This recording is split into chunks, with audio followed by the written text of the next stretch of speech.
half hour of Mindwebs. Short stories from the worlds of speculative fiction.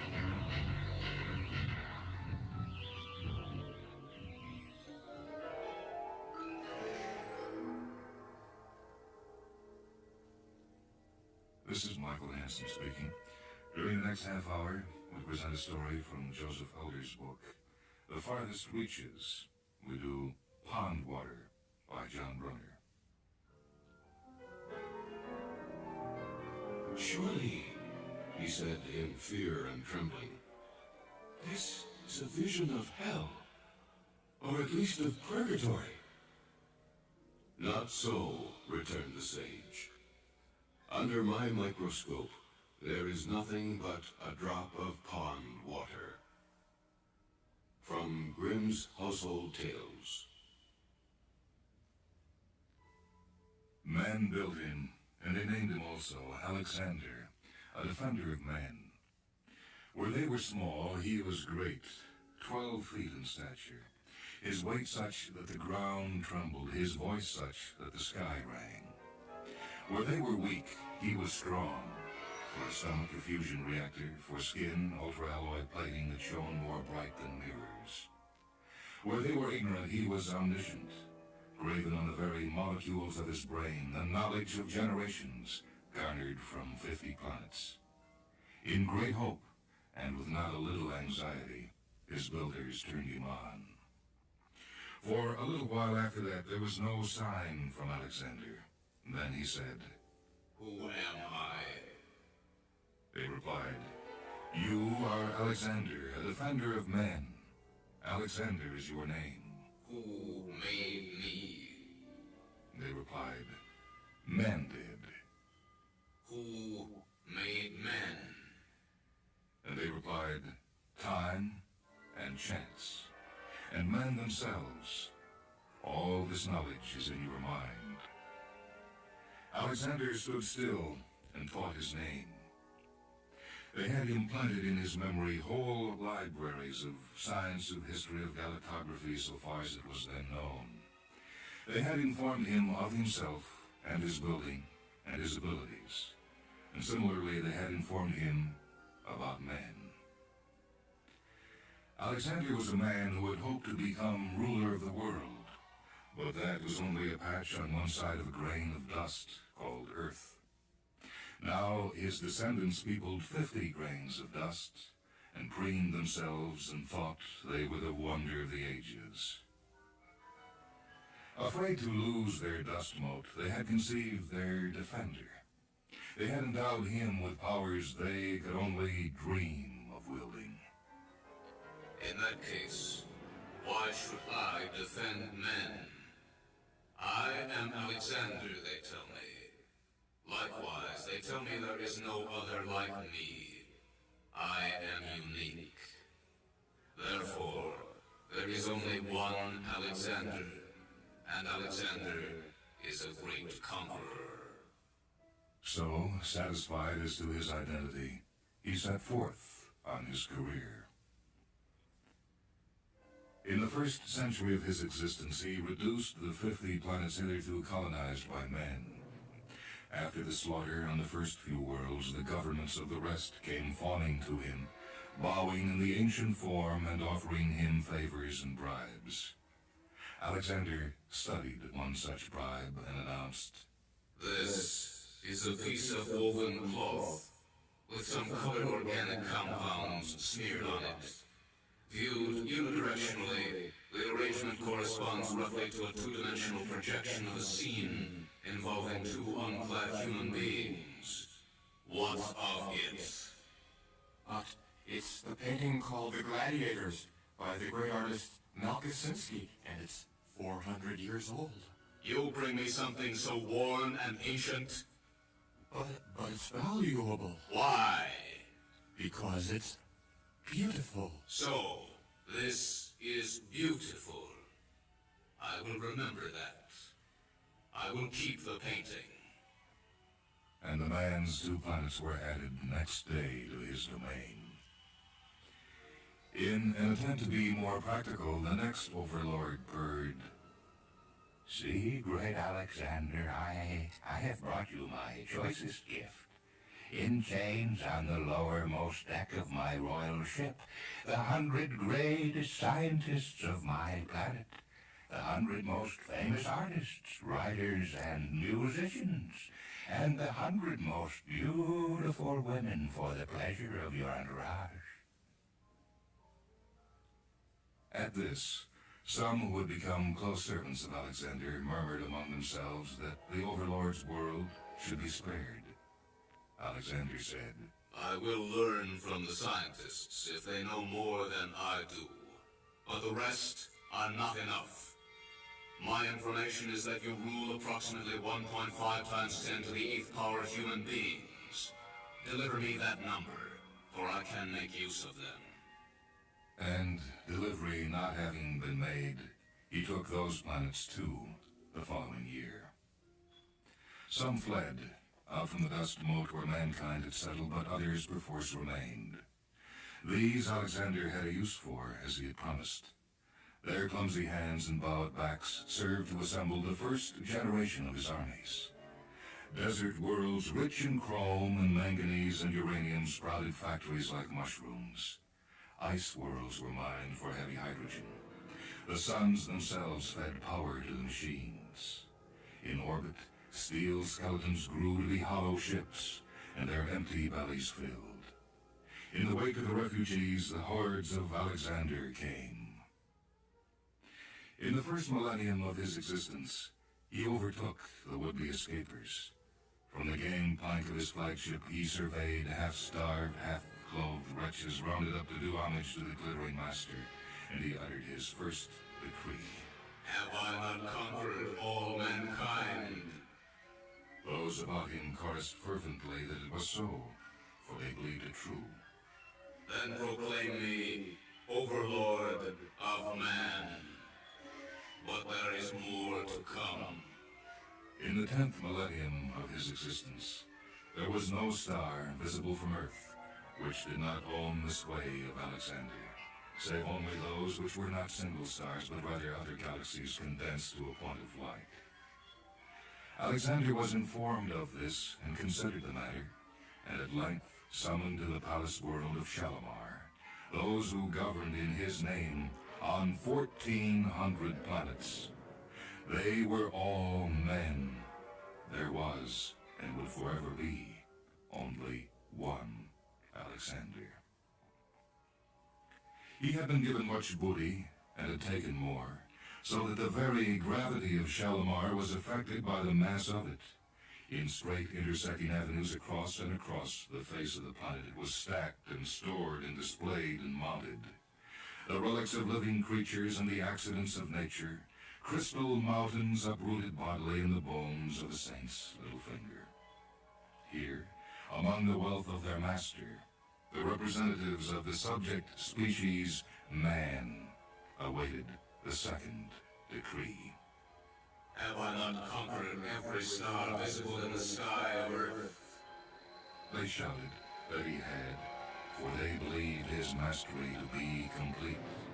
Then proclaim me King of the Stars. After which he was silent for a little. He had made a cunning replica in miniature of the galactic lens, wherein 1 billion points of light twinkled in exact match to the star wheel of reality. That much remained. But his builders had worked well, and their descendants, serving him now, not their own ends, were still skillful. Let it go on. There is much, much more. In the 30,307th year of his existence, he circumnavigated the rim of the galaxy without passing within naked eye range of a planetary system that did not owe allegiance to his minions. Globular clusters like swarms of golden bees, star wisps reaching out into the eternal nothingness between the galaxies. The circuit ended, and to Shalimar, he summoned the representatives of every world where he had planted man. They stood like a field of corn before the scythe, numbered as the sands of the seashore, totaling 511,661 in theory, but in fact fluctuating, for some died even as they stood to hear the third decree. Have I not girdled the wheel of stars with my armies? They shouted that this was so, for they believed his mastery unchallenged. Then proclaim me Emperor of the Zodiac. After that, he was silent for a while. For as well as the rim bordering intergalactic space, the model of the lens contained the miniature of the hub. And there, packed close, were suns in such great number, even Alexander's mind could not contain the clear picture of the whole. Despite which, the end was calculable, and he did not say, as he had done before, "There is much more." Inward from the rim his forces poured, ships that outnumbered the very stars themselves, machines that outnumbered the ships, and always and everywhere men that outnumbered the machines. They changed sometimes in curious ways. An isolated group might lose all hair, or grow to a foot more than normal stature, or shade out of the traditional pink, yellow, and brown into copper, ebony, and milk pale. But they incrossed and outcrossed like the weaving of threads in a tapestry, and sooner or later the sport was lost in the teeming ocean of their breeding. Alexander contemplated them long and long. More often than ever before, he talked with those who surrounded him, and took pathetic status from the titles that he idly permitted them to assume.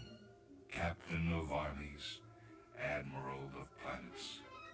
They knew, as he did, that Alexander ruled and no other. However, this make-believe seemed to satisfy them in some obscure fashion. Once long ago, according to the history with which his mind had been stocked at his creation, men had not been like this, meek, given to cheering the excesses of their rulers. In 40,000 years, they had never once opposed him. Had they lost the instinct for self-preservation which he understood they once had had?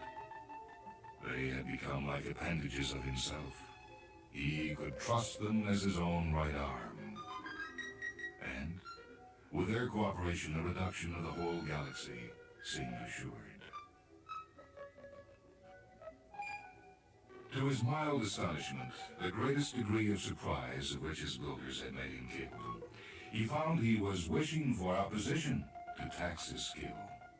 Practice was making conquest into a routine task, a matter of coping with anomalous planetary environments, of devising protection against over-fierce stellar radiation, and nothing more.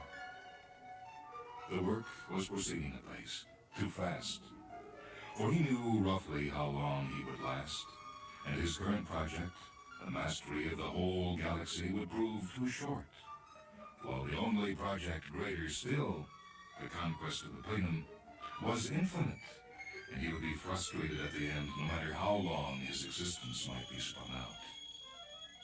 Between the boredom of lacking a fresh goal and the certainty of not surviving to accomplish one, there remained what? Alexander could conceive no other solution to his problem than to set his scientists to work on 3 assignments that would culminate at about the time when his conquest of the galaxy was complete. First, to extend his own durability. Second, to propose areas for conquest larger than the galaxy, smaller than the plenum, possessed of equally satisfying qualities. And third, to determine that no smallest corner of the galaxy should be left unconquered in order to postpone, so long as might be, the time of the 4th decree. Nonetheless, the time came. In the year 806,172 of his existence, Alexander summoned to the palace world of Shalimar the chief spokesman of the people of every planet his armies had overcome. Elbow to elbow, they spanned the continent, the horizon barring them from a direct view of him. And while they were being ranked in order to await his announcement, he consulted with the latest generation of his scientists. The first to report bowed respectfully and said, Most mighty Alexander, the techniques exist to prolong your existence indefinitely. You may, if you choose, survive until the stars themselves grow dim and time creaks in the grooves of ancient space. Stand back. The second with a report to Nate bowed likewise, and he said, Most mighty Alexander, we have analyzed to the limit your magnificent psychological structure. And we conclude that there is no unit of the universe which is emotionally satisfying to you larger than the galaxy and smaller than the plenum. Stand back. Where is the spokesman of the third research project I created? He is not here. He is engaged on a final verification of his solution to the problem posed. As we understand it, that was to ensure that no smallest corner of the galaxy remained free from your puissant sway. They had expected rage at the discovery that one who was required was not there to report. Instead, Alexander felt a stir of something akin to gratitude, that yet another moment of uncertainty was granted him. Mildly, he inquired, What is the name of this man? It was, according to the record, 41 centuries since Alexander inquired the name of a man, and the answer was long in coming. They said, at length, timidly, Amaliel, your supremacy. We shall proceed. His image appeared to each and every one of the billion human beings on the planet, and they fell silent and gazed at him with adoration. There is no star, no planet, no cloud of gas, no place left in the galaxy which does not own my dominion. So what now? Do I bid the scientists perfect my body, make it outlast the stars, that I may embark on the infinite conquest of the plenum? I am the master of the galaxy, but... Not so, your supremacy. A shudder went through the assembly, greatest in the history of mankind. Its ripples spread outward from the focus before Alexander's imperial dais, occupied now by an old man in a white robe, with a wisp of beard at his chin, beside whom floated a silvery machine whose purpose was hard to discern by merely looking. Who are you? My name is Amaliel. You charged my ancestors to determine whether any corner of the galaxy, no matter how small, was left unabsorbed into your dominions. We pored over records. We analyzed computer memories. We compared meticulously the maps of the galaxy with the records of the armies of conquest, and we found no discrepancy. Yet intent on doing our duty, without the least hint of laxness, we went further than I have described. We all fanned out to scour the galaxy ourselves, and see with our own eyes the truth of what was reported to us. When our bodies failed us, we recruited substitutes and sent them on in our place. Century after century, we have traveled the starways, confirming that indeed the reports were accurate. In that case, the conquest is complete. Not so. This galaxy is not conquered. Your supremacy, I have been to the planet Earth. Earth? That is the place from which men first came, and it submitted to me 806,000 years ago. But you do not even rule all of Earth. I have brought this machine with me from there, and with it I will demonstrate the truth of what I say. Alexander searched his memory and searched again for any clue to the meaning that underlay Amaliel's words. He found none, and a sense of impending doom overtook him, far worse than the provision of frustration already weighing down his mind. and he said the words tolling like a brazen gong. Then do so. Let one person come forth from that crowd over there. It was done. They brought to him a beardless youth, slim, not tall, with light brown hair and the sallow skin of one of the ever-recurring sport lines humanity had generated. Amaliel gestured him to stand before the machine, on which he rested one arm for support, for he was very old. Watch your supremacy. And it began, projected as it were within a cloud, feeling vast, yet visibly limited to the few square yards of vacant ground before the imperial dais. Images. The brush parted. A man's head peered out, grizzled and gap-toothed, as he smiled in anticipation. Beside the head, a spear appeared, a crude thing with a point of stone and a shaft of hardened wood. Muscles bunched beneath a shawl of shaggy goat hide.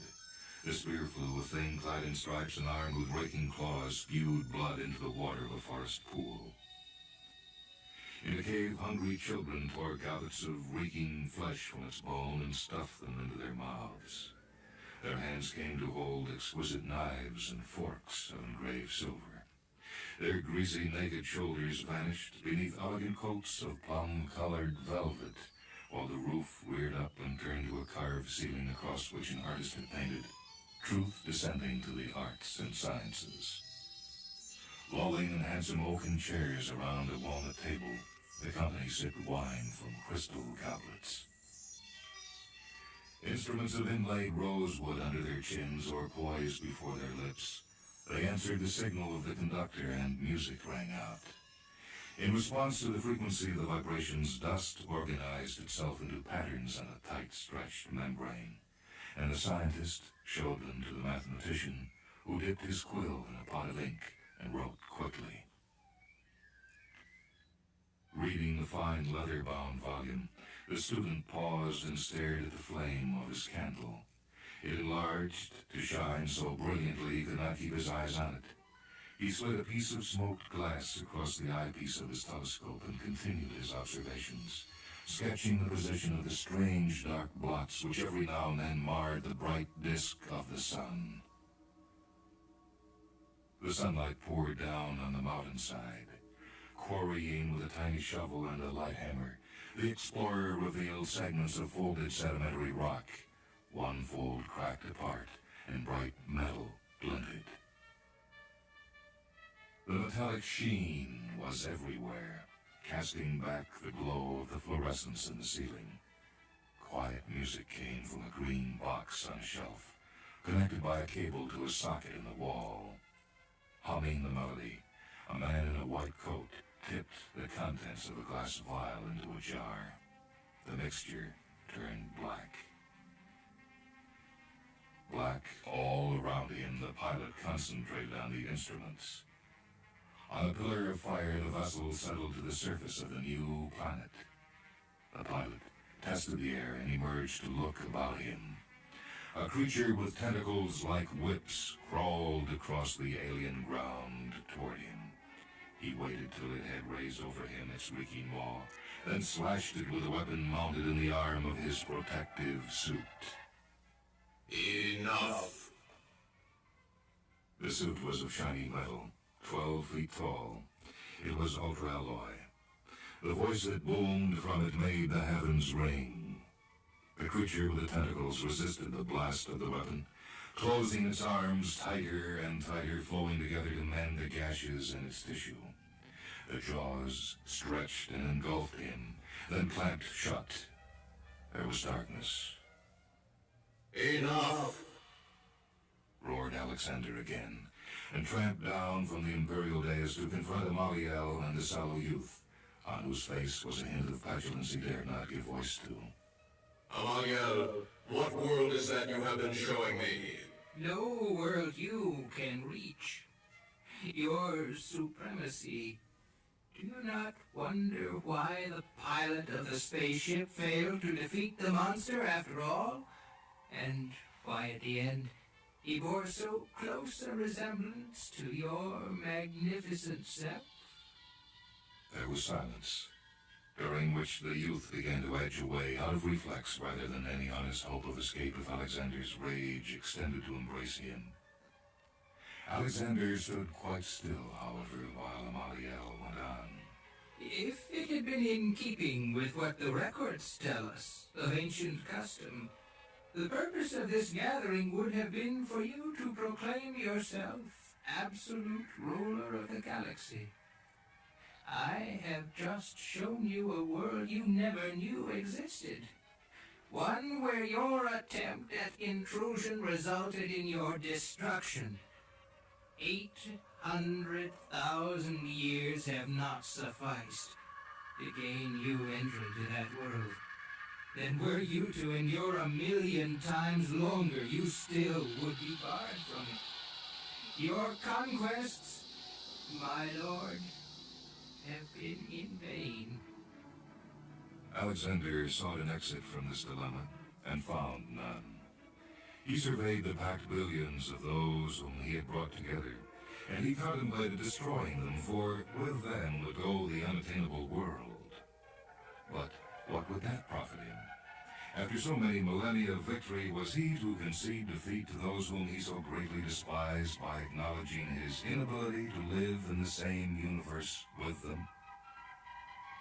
The paradox that he could only conquer if he abolished, and thus failed to enjoy what he had conquered, ate at the edges of his mind. Areas of knowledge blanked out one by one. His sense of purpose eroded. Vocabularies, histories, sciences disappeared into a catatonic limbo. Who am I? Cried Alexander in the silent caverns of his ultra-alloy frame. And there was no answer. But he's stopped. He's dead, isn't he? Amaliel gave a solemn nod. What did you do to him? With the aid of this machine which they have devised on Earth, I showed him a world he can never overrun. What world? It seemed familiar, and yet... I showed him the imagination of a man.